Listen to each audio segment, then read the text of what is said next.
ሰላም እንዴት ናችሁ? የናይትሮም ኩኪንግ ቤተሰቦች ኖላዊ ተከታታይ ድራማ 123ን ይዤላችሁ መጥቻለሁ። ላይክ፣ ሼር፣ ሰብስክራይብ በማድረግ እስከ መጨረሻ አብረውን ቆዩ። ዛሬ አስቱ ወደ ልጇ ቤት መታለች። ልጇን ስላጣቻትም በጣም ተናዳለች፣ በጣምም ደንግጣለች። እሺ የሜላትንስ ሰማሁ፣ ሀና የት ሄዳ ነው ለመሆኑ በማለትም ትጠይቃቸዋለች።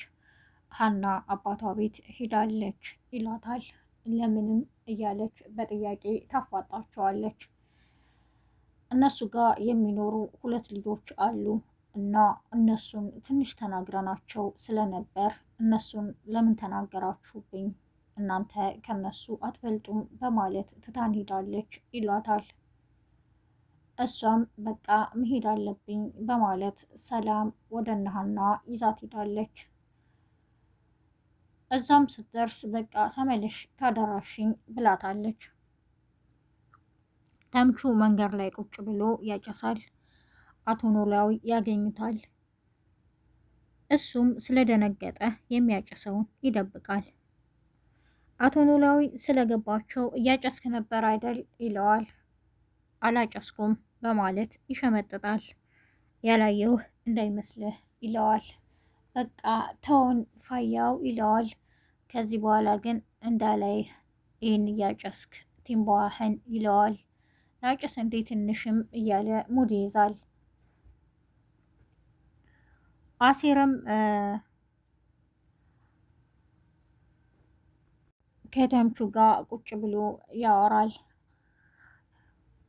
አቶ ኖላዊ ለተምቹ የነገረውን በሙሉ ለአሲር ስለነገረው አሲር ግራ ይጋባል።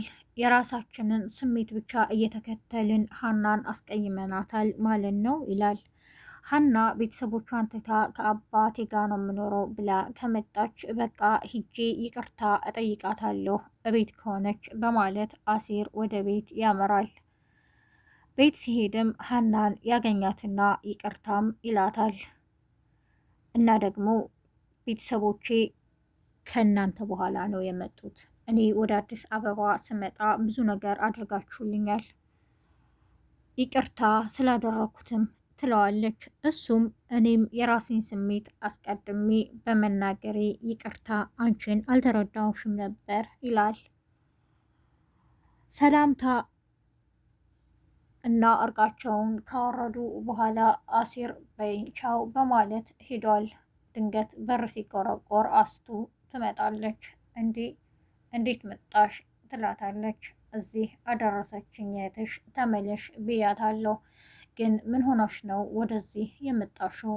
ሰምቻለሁ ደግሞ ምናሴ ተናግሮሽ ነው አይደለ ትላታለች። አዎ ግን በዛ ሳይሆን እኔ ወደ አባቴ ለመመለስ ከነሱ ምክንያት ነበር የምፈልገው ትላታለች።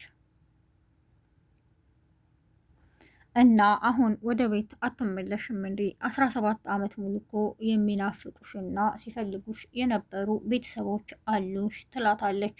አባዬንስ ትላለች። አባዬ ከአንቺ በፊት እኮ ኖረዋል ትላለች አስቱ።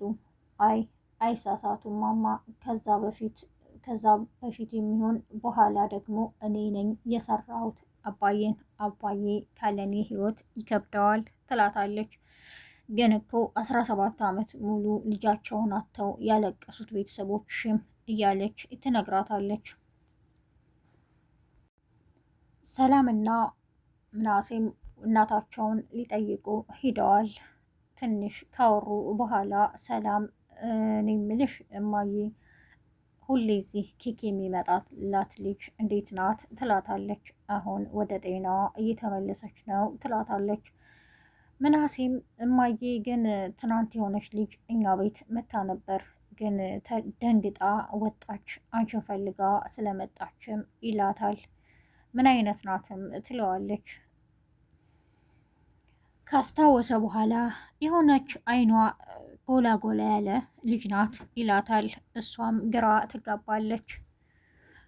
እና ምን አለችም ትለዋለች። ወይዘሮ ባዩሽን ገለሻል ተብላ ገባች ማለት ነው በማለት ተናዳ ሂዳለች ይላታል። ወይዘሮ ሜላት ግራ ትጋባለች። ወደ ታሰሩት ልጆችም ገብተው ቁጭ ብለው ያወራሉ። የሁላችሁንም የገባችሁበትን ምክንያት ጠይቄያለሁ። ያንቺ ምክንያትሽ ምንድን ነው እያለች ያንዷን ትጠይቃታለች። እሷም እኔ ኑሮን ለማሸነፍ ያልሰራሁት ስራ የለም፣ ብዙ ነገር አድርጌያለሁ። መንገድ ላይ ሁሉ ሻይ ቡና ሽጫለሁ።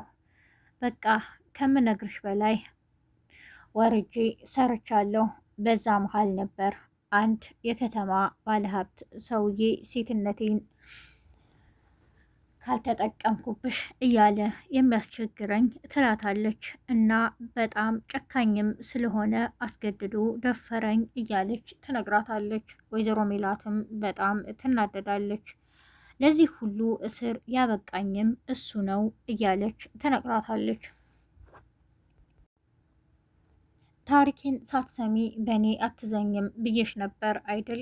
ያው ሙሉ ታሪኬንም ነገርኩሽ ትላታለች። ግን እኮ አንቺ አሁን ከዚህ ከወጣሽ ትረሽናለሽ፣ ቃል ትገቢልን ይሏታል። ወይዘሮ ሜላት በሀሳብ ጭልጥ ብላለች። ድንገትም ምናሴ የነገራትን እያስታወሰች ስለነበረ ሜሮን ናት በቃ አውቂያታለሁ ትላለች። አብረዋት ያሉት ልጆችም ይደነግጣሉ። ዘርፌን ከቀልቧ አይደለችም ተያለሽ፣ አንቺ ታዲያ ምን ሆነሽ ነው ይሏታል። እንዴ ምን አልኩ ልጆች ትላቸዋለች። ብቻሽን እኮ እያወራሽ ነው፣ ማናት ደግሞ ሜሮን እያልሽ ነው ይሏታል። አይ ልጆቼ መጥተው የነገሩኝ ስለነበር አላመንኩም ትላቸዋለች። እና ደግሞ በየቀኑ እየመጣሁ አያችኋለሁ፣ ከዚህ በወጣም እናንተ ልጆቼ ናችሁ ትላቸዋለች። እኛም እንወድሻለን ትናፍቂናለሽ ይሏታል። አቶ ኖላዊ ወደ ቤት ሲመለሱ ሀና በጣም ደስ ብሏታል። ልጄ ዛሬ ምን ተገኝቶ ነው ይላታል። አሲር መጥቶ ነበረ፣ አወራንኩ፣ ታረቅን ትለዋለች። አያቴም መታ ነበር፣ ወደ ቤት እንድመለስ ጠየቀችኝ በማለት ትነግረዋለች። እና አሲር ጋር ስለታረቅን ደስ ብሎኛልም እያለች እያወራች ድንገት አባዬ እዝራ ናፈቀኝ ትለዋለች። አቶ ኖላዊ በጣም ይስቃሉ። ይሄኔ ነበረ መጠርጠር፣ ያኔ እኮ አሲር ነግሮኛል ይላታል። ደግሞ ማን ነው እዝራም በማለት ይጠይቃታል። አሲር ምን ብሎ ነው የነገረህም ትላለች። አይ ከሆነ ልጅ ጋር አየኋት ብሎኛል። እና ታዲያ ደውይለታ ይላታል። እኔ መደወል አልችልም፣ ባይሆን ግን ለምን አልጽፍለትም ትላለች ሀና። አስቱም ወደ ቤት ተመልሳ እነ ሰላም ጋር ትጨቃጨቃለች። የዛሬው ክፍል ይህንን ይመስል ነበር። በቀጣይ ክፍል እስከምንገናኝ ነጅሆም ኩኪንግን ላይክ፣ ሼር፣ ሰብስክራይብ በማድረግ አብራችሁ ስለቆያችሁ አመሰግናለሁ። መልካም ቀን ባይ